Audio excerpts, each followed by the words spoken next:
Hi guys, welcome to crick chat with Venkatesh.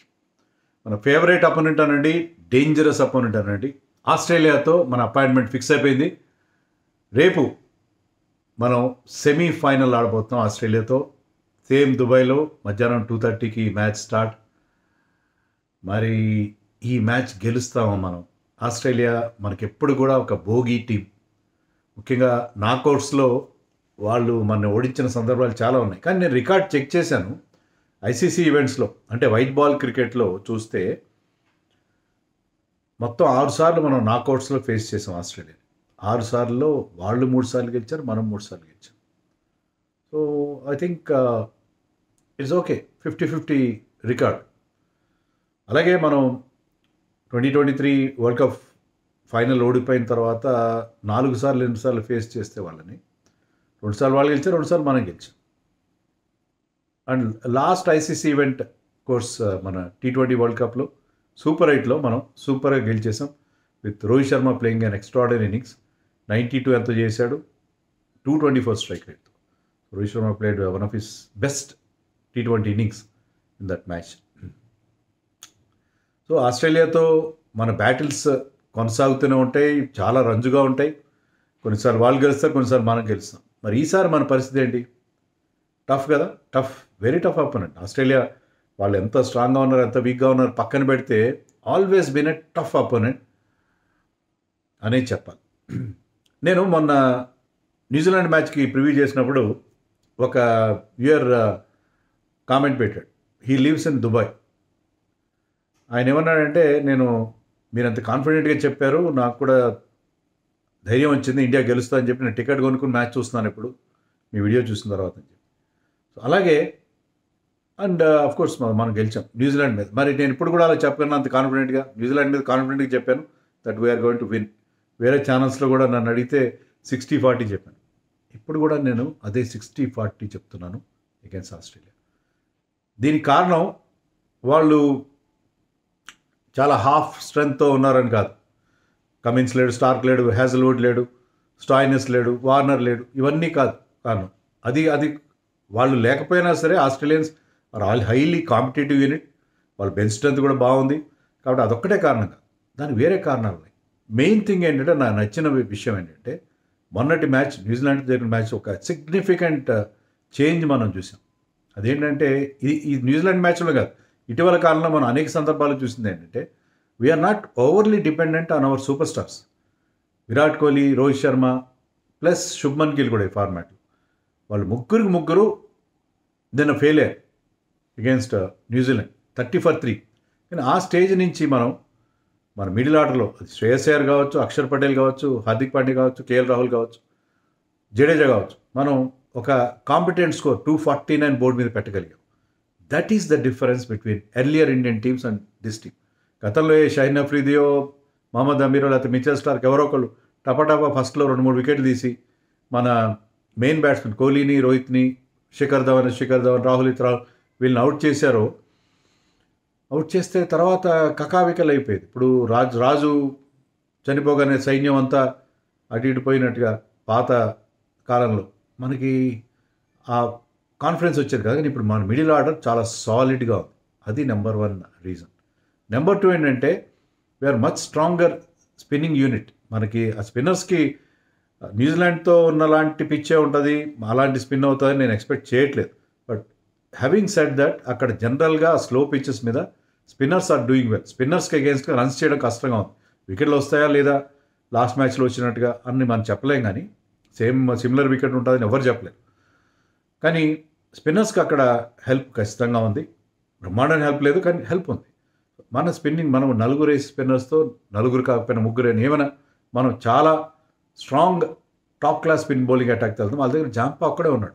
Maxwell is good spinner but not great spinner. So అది ఒక కారణం. మూడోది ఏంటంటే మన హెడేక్. ట్రావిస్ హెడ్ మనకు అనేక సందర్భాల్లో ఇబ్బంది పెట్టాడు. నేను ఇందాక చెప్పిన super 8 match in T20 world cup last year, దాంట్లో కూడా ట్రావిస్ హెడ్ వేడే వండర్ఫుల్ 70. కానీ ఇక్కడ పరిస్థితి ఏంటంటే, ఇక్కడ పిచ్ అంత బ్యాటింగ్ అనుకూలమైన పిచ్ కాదు. స్లో పిచ్ మీద ట్రావిస్ హెడ్ అంత బ్రహ్మాండంగా ఆడతాడని నాకు నమ్మకం లేదు. అదే స్లోగా ఉంటే, పిచ్ స్లోగా ఉంటే ట్రావిస్ హెడ్ ఎప్పుడు బాగా ఆడతాడు? మన ఉప్పల్ పిచ్ లాగా ఉంటే, లేకపోతే మంచి బ్యాటింగ్ అనుకూలం. మీరు అనొచ్చు అప్పుడు 23 వరల్డ్ కప్ ఫైనల్లో పిచ్ అంత స్లో పిచ్చే కదా అంటే స్టార్టింగ్లో స్లోగా ఉంది. తర్వాత ఆ పిచ్ వాళ్ళు బ్యాటింగ్ చేసే టైంకి, వాళ్ళు సెకండ్ బ్యాటింగ్ చేసే టైంకి it was good for batting. So అందుకని నాకు ట్రావిస్ హెడ్ కానీ, జాష్ ఇంగ్లీష్ కానీ అంత అగ్రెసివ్గా, అంత అటాకింగ్ నాక్స్ ఆడే అవకాశం లేదు. ఎవరైతే స్లో అండ్ స్టడీగా ఏ విలియమ్సన్ లాగానో, ఏ శ్రేయస్ అయ్యర్ లాగానో ఆడతారో వాళ్ళకి ఎక్కువ అక్కడ ఉపయోగం. కానీ బిగ్ హిట్టర్స్కి, ఆ తర్వాత పవర్ హిట్టర్స్కి అంత ఉపయోగపడే పిచెస్ కావి. అదొక కారణం. ఇలా రకరకాల కారణాలు మనకు కనిపిస్తున్నాయి. ఇండియన్ టీం ఇప్పుడు ఆడుతున్నది and we are ticking all the boxes. మీరు చూడండి, 2 మ్యాచ్లు, ఫస్ట్ 2 మ్యాచెస్ మనం చేంజ్ చేస్తూ గెలిచాం. అండ్ లాస్ట్ మ్యాచ్ మనం ఫస్ట్ బ్యాటింగ్ చేస్తూ గెలిచాం against strong New Zealand side. So టాస్ని కూడా మనం పెద్దగా పట్టించుకునే పరిస్థితిలో లేం. టాస్ ఎలా ఉన్నా సరే వరుసగా 13 టాస్లను ఓడిపోయారని చెప్తున్నారు మన ఇండియన్ టీం. అయినా సరే మనకేంటంటే ఫస్ట్ బ్యాటింగ్ చేసినా, సెకండ్ బ్యాటింగ్ చేసినా గెలుస్తున్నాం. అంత ఎఫిషియెంట్గా మన టీం పర్ఫామ్ చేస్తుంది కాబట్టి ఆ కాన్ఫిడెన్స్ వస్తుంది. బట్ ఇవన్నీ చెప్పినా సరే ఆస్ట్రేలియాని ఎప్పుడు తక్కువగా అంచనా వేయడానికి వీల్లేదు. ఆ రోజున ఆ బిగ్ మ్యాచ్ రోజున they produce A champion player. ఆ బిగ్ మ్యాచ్ టెంపర్మెంట్ ఎప్పుడు ఉందో వాళ్ళకి. ఒకసారి స్టీవ్ స్మిత్ కావచ్చు, మనకి 2015లో స్టీవ్ స్మిత్ అలాగా సెమీఫైనల్లో మన ఓడించాడు. అంతకుముందు 2003 ఫైనల్లో, వన్డే వరల్డ్ కప్ ఫైనల్లో రికీ పాంటింగ్ మేడ్ 140. తర్వాత ట్రావిస్ హెడ్ లాస్ట్ వరల్డ్ కప్లో. ఇలాగా రకరకాల సందర్భాల్లో రకరకాల ప్లేయర్స్ మన ఇబ్బంది పెడుతున్నాను. They produce their match winner on that day. అది మ్యాక్స్వెల్ కావచ్చు, ఎవరైనా కావచ్చు. సో బట్ స్టిల్ నేను అనుకోవడం ఏంటంటే ఇండియన్ టీం అట్లీస్ట్ ఈ పొజిషన్లో, అంటే ఇప్పటివరకు మనం 3 మ్యాచ్లు ఆడాం. 3 మ్యాచ్ల్లో కూడా మనం చాలా ఇంప్రెసివ్గా పర్ఫామ్ చేసాం. One of the most impressive sides along with south Africa అని చెప్పాలి. మరి ఆస్ట్రేలియా పరిస్థితి అంటే ఆస్ట్రేలియా ఒక మ్యాచ్ ఆడారు, ఆ మ్యాచ్ గెలిచారు బాగా 350 చేంజ్ చేస్తూ గెలిచారు. సో అది వాళ్ళకి చాలా కాన్ఫిడెన్స్ ఇస్తుంది. బట్ 350 చేయనిచ్చారు. ఇంగ్లాండ్ లాంటి ఒక వీక్ టీమ్ని 350 చేయనిచ్చారు. ఇంగ్లాండ్ వీక్ టీం ఇప్పుడు ప్రస్తుతం ఉన్న దాంట్లో ఇంగ్లాండ్ 350 చేయనివ్వడం అనేది, కోర్స్ అది బెన్ బ్రాకెట్ ఒకడే బ్రహ్మాండంగా ఆడాడు, జో రూట్ మాత్రం ఆడాడు. అయినా సరే ఇంగ్లాండ్ని 350 చేయనిచ్చారు కదా. అది వాళ్ళ బౌలింగ్ అటాక్లో ఉన్న వీక్నెస్ని మనకు ప్రూవ్ చేస్తుంది. Even Afghanistan made 273 which is a good score. Afghanistan స్థాయికి అది చాలా పెద్ద స్కోర్. 273 చేశారు ఆఫ్ఘనిస్తాన్ వాళ్ళ మీద.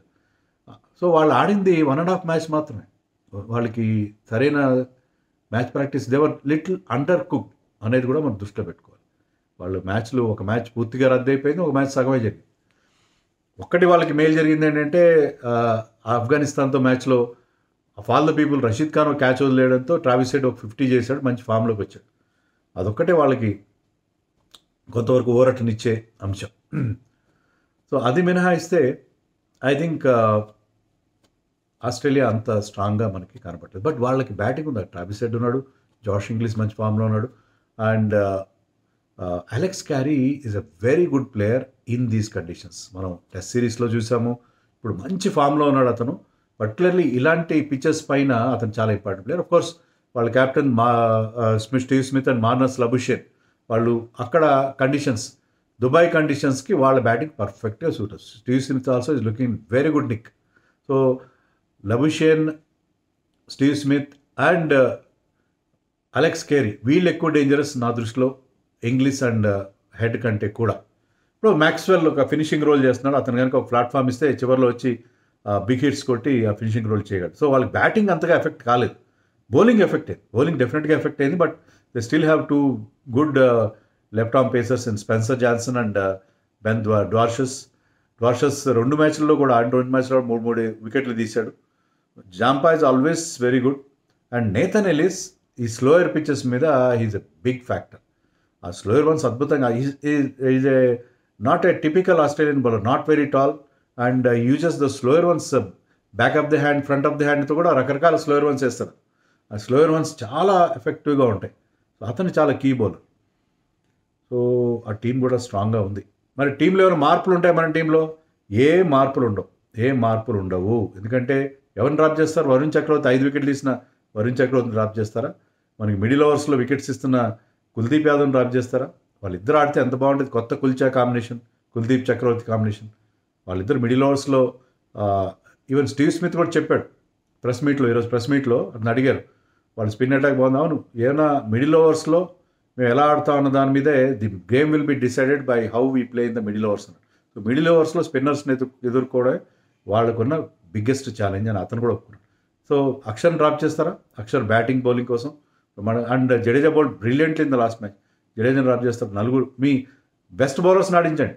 వాళ్ళు ఫాస్ట్ బౌలర్స్ స్పిన్నర్సే కాదు. సో అందుకని Hardik Pandya is doing well, Shami is doing well. Hardik Pandya last మ్యాచ్లో కొంచెంసేపు పెవిలియన్కి వెళ్ళాడు. కొంచెం అతను ఇంజరీ కాన్సర్న్స్ ఏమి లేకుండా ఉంటే సేమ్ టీంతో వెళ్ళండి, అవసరం లేదు ఒక్క పేసర్తో కూడా వెళ్ళొచ్చు, ఏం బాధ లేదు. ఎందుకంటే మీ నలుగురు స్పిన్నర్స్ యోధులుగా ఉన్నారు. మీకు నలుగురు బ్రహ్మాండాన్ని బౌలింగ్ చేస్తారు లాస్ట్ మ్యాచ్లో ఏంటి టోర్నమెంట్ మొత్తం కూడా. కాబట్టి ఎలాంటి మార్పులు ఉండే నేను I'm not forcing any changes. కొంతమంది అంటున్నారు కొన్ని ఫంబుల్స్ ఉన్నాయి KL Rahul, Rishabh Pant. No, I don't think so. ఒక మ్యాచ్లో కొద్దిగా 1-2 చిన్న మిస్టేక్స్ జరగచ్చు. ఆ వికెట్ మీద టర్న్ అవుతుంది, బాల్ డ్యూయల్ బౌన్స్ ఉంది. సో దాన్ని పెద్దగా పట్టించుకోవాల్సిన అవసరం లేదు.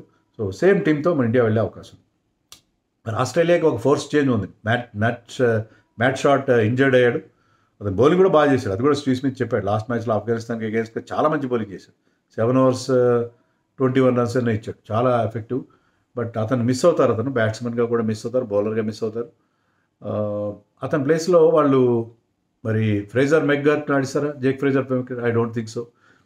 ఆడిస్తే నాకౌట్లో బాగానే ఉంటుంది. నాకౌట్లో అతను కనుక ఒక క్విక్ ఫైర్ 40-50 కొడితే మంచి స్టార్ట్ అందించవచ్చు. కానీ నేను అనుకోవడం అతని బదులు అతని ప్లేస్లో దే విల్ ప్లే కూపర్ కార్నెలీ అని 21 year old. నెంబర్స్ ఏమి గొప్పగా లేవు. అతను ఏంటంటే అతను మిడిల్ ఆర్డర్లో ఆడతాడు. లెఫ్ట్ హ్యాండ్ బ్యాట్స్మెన్, వాళ్ళు ఎక్కువ left hand batsmen, left arm spinner. So Tanveer సంగాకి కూడా 2-3 వన్డేస్ ఆడాడు. పెద్దగా ఇంటర్నేషనల్ ఎక్స్పీరియన్స్ లేదు. మన ఏషియన్ కండిషన్స్లో కూడా పెద్ద ఎక్స్పీరియన్స్ లేని బౌలర్ అతను. T20 bowler basically. వాళ్ళకి పెద్దగా టాలెంట్ లేదు కాబట్టి ఆ స్పిన్నర్ని తెచ్చుకున్నారు సెకండ్ స్పిన్నర్గా. సో అతని ప్లేస్లో నేను అనుకోవడం అతను ఆడిస్తారని నాకైతే ఎక్స్పెక్టేషన్ లేదు. ప్రెస్ మీట్లో కూడా అడిగితే ఒకటే స్పిన్నర్ ఉన్నాడు కదా అంటే తన్వీర్ సంగా గురించి చెప్తూ even Maxwell is more than A part timer అని అన్నాడు స్టీవ్ స్మిత్. సో మ్యాక్స్వెల్ జాంపాతో పాటు వాళ్ళకి అదర్ ఆప్షన్స్ ఉన్నాయి కదా. ట్రావిస్ హెడ్ ఉన్నాడు, వార్నర్ లబిషియన్ ఉన్నాడు, ప్లస్ ఈ కూపర్ కార్నెలీని కూడా ఆడిస్తారని అనుకుంటున్నాను నేను. అతను లెఫ్ట్ ఆర్మ్ స్పిన్ చేసి ఆడుతున్నాడు, లెఫ్ట్ హ్యాండ్ బ్యాట్స్మెన్ కూడా. సో అతన్ని టీంలోకి తీసుకున్నారు, షార్ట్ ప్లేస్లో రీప్లేస్ చేశారు. అతను 5th అది ట్రావెలింగ్ రిజర్వ్గా ఉన్న అతను. సో అతన్ని ఆడించే అవకాశం నాకు కనిపిస్తుంది. సో అదొకటే మార్పు ఆస్ట్రేలియా టీంలో ఉండే పరిస్థితి చూస్తున్నాం. లేకపోతే స్పెన్సర్ జాన్సన్ నేను డ్రాప్ చేసి తన్వీర్ సంగాన్ని ఆడించచ్చు. అది ఐ డోంట్ సీ. ఎందుకంటే 3 పేసర్స్ వాళ్ళకి అవసరం. ఆస్ట్రేలియా ఆల్వేస్ వాళ్ళ strength is their pace bowling. So ఇద్దరు లెఫ్ట్ ఆర్మ్ సీమర్స్ ఆడిస్తారు. Tall bowlers always trouble India. Spencer Johnson is a tall man. So మనం చూసాం కదా, రార్క్ కానీ జేమిసన్ కానీ. సో అది మ్యాచ్అప్స్ కూడా ఉన్నాయి. టాల్ బౌలర్స్కి యావరేజ్ 18 ఉంటే 2 meters ప్లస్ ఉండేవాళ్ళు. తక్కువ హైట్ ఉండేవాళ్ళు యావరేజ్ చాలా 30 or 40 ఉంది. అంత తేడా ఉంది. India always trouble by tall fast bowlers. So Spencer Johnson might be in. So వాళ్ళ మార్పు అదొకటే నేను అనుకుంటున్నాను. పిచ్ ఎలా ఉంటుంది? పిచ్ నేను అనుకోవడం pitch I think similar pitch, slow pitch ఉంటుంది. మరి అంత టర్న్ అవుతుంది న్యూజిలాండ్తో ఉన్న మ్యాచ్లో అనుకోవట్లేదు. స్లోగా ఉంటుంది పిచ్. పోను బ్యాటింగ్ కష్టం అవుతుంది కాబట్టి టాస్ గెలిస్తే ఫస్ట్ బ్యాటింగ్ చేయడం చాలా ఉత్తమం. డ్యూ ఫ్యాక్టర్ అస్సలు లేదు కాబట్టి, ఆడిన 3 matchలో ఒక్కసారి డ్యూ చూడలేదు కాబట్టి ఫస్ట్ బ్యాటింగ్ చేస్తారు ఎవరు టాస్ గెలిచిన. రోహిత్ శర్మ ప్రాబిలిటీ థియరీ ప్రకారం టాస్ గెలుస్తాడు, గెలిచి ముందుకు బ్యాటింగ్ చేస్తారని మనం ఎక్స్పెక్ట్ చేస్తాం. సో అది పరిస్థితి ఇండియా అండ్ ఆస్ట్రేలియాకు ఉన్న స్ట్రెంగ్స్ వాళ్ళకు ఉన్నాయి, వాళ్ళకున్న వీక్నెస్లు కూడా వాళ్ళకు ఉన్నాయి. బౌలింగ్లో అంత పసలేని పరిస్థితి మనకు కనిపిస్తుంది. India is looking very strong. Particularly Varun Chakravarthy చెప్పాడు, నాకు 5 wickets వచ్చాయండి, మిగతా స్పిన్నర్లు టైట్ బౌలింగ్ వేశారు కాబట్టి నాకు వికెట్లు వచ్చాయి. ఫస్ట్ స్పెల్లో అతను ఒకటే వికెట్ వచ్చింది, గుర్తుపెట్టుకోండి. సో సెకండ్ స్పెల్లో when people try to go after him అతనికి వికెట్లు వచ్చాయి. I'm looking forward to this contest. Travis Head versus Varun Chakravarthy, Josh Inglis versus Varun Chakravarthy, Maxwell versus Varun Chakravarthy. వాళ్ళు అతను ఎలా ఆడతారు? అతను అటాక్ చేయడానికి ట్రై చేస్తారా? అటాక్ చేసి ట్రై చేస్తే వరుణ్ చక్రవర్తి కొన్ని వేరియేషన్స్ నన్ను చూసాం కదా. ఒక బాల్ అతను సీమప్ బౌలింగ్ వేశాడు, సీమప్ 113 114 వేసి వికెట్ తీశాడు. సో అతని దగ్గర 7 వేరియేషన్స్ ఉన్నాయి. దాంట్లో కొన్ని లోపలికి వస్తాయి, కొన్ని బయటికి వెళ్తాయి, కొన్ని స్ట్రైట్కి వెళ్తాయి. యాక్యురేట్గా ఉన్నాడు. పర్ఫెక్ట్ లెంత్ వేస్తాడు, పర్ఫెక్ట్ లైన్ వేస్తున్నాడు. పేస్ వేరియేషన్స్ గురించి కూడా రోహిత్ శర్మ ప్రెస్ మీట్లో చెప్పాడు. నేను స్లిప్లో ఉండి చూశాను. ఆ పేస్ వేరియేషన్స్ ఉన్నాయి, యాక్యురసీ ఉంది. Is now is great bowler. So great asset for India. So ఇది నేను చూడాలి, ట్రావిస్ హెడ్ని వర్సెస్ వరుణ్. ఇంగ్లీష్ కూడా మంచి బాగా బ్యాటింగ్ చేస్తాం. మరో ట్రావిస్ హెడ్లో ఉన్న versus Varun, Maxwell versus Varun. ఇది కాంటెస్ట్, రియల్ కాంటెస్ట్. ఏమంటారు?